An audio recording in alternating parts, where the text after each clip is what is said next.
We lost our oldest son in a car wreck 4 years ago. It just basically turned our world upside down.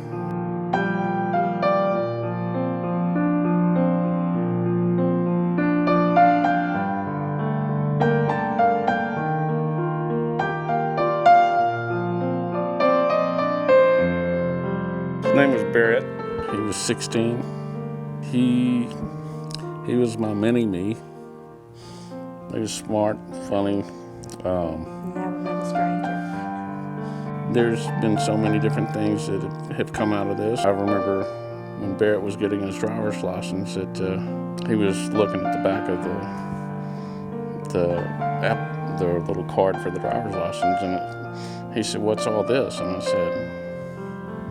I said, "Well, that's about donating your organs." And he said, "Really?" And I said, "Yeah." He said, "Well, what do you mean?" And I said, "Well, if something were to happen to you, then this is what you answer these questions, and it lets them know that you're willing to, donate your organs, for somebody else that can use them." And he said, And he had a pen, and he was kind of tapping it on his face and like this, and he was really deep in thought, and he said, "Yeah, I think that's a good idea." His humor quickly came out because he looked at me and he said, "Yeah, I think that's a good idea. I did, Dad, but you're not going to have anything worth anything for anybody." I just looked at him and said, "Shut up, Barrett, and sign your card." And and it's little things like that. You don't ever realize that the impact of those things.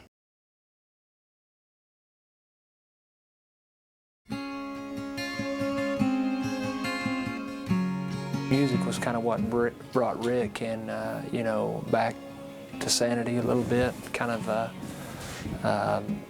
helped him cope with what was going on. And the music, I don't know why, but can't explain it. It's just the aftermath after everybody goes and you're left with a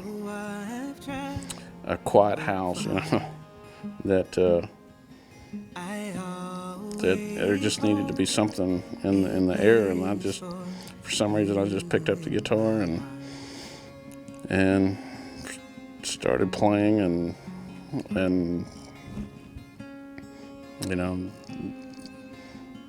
on October the 6th of 2007, she said it was a Saturday. She said, "What do you want to do today?" And I said, "I think I'm going to buy a mandolin."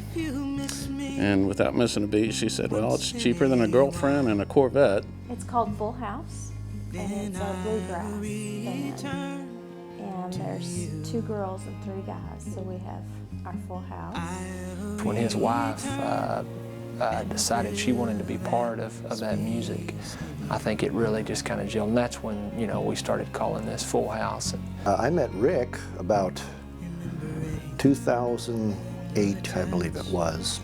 He came to me for banjo lessons, and our lessons wound up being more therapeutic than they did actually instructional. I soon learned about the recent tragedy in his life and how he kind of dedicated his life to music and to God, and how important a role bluegrass music was playing in his life at that time. And then one lesson day, Rick came in, and it's funny, he had a handful of money, and he said, "Will you play with us this weekend?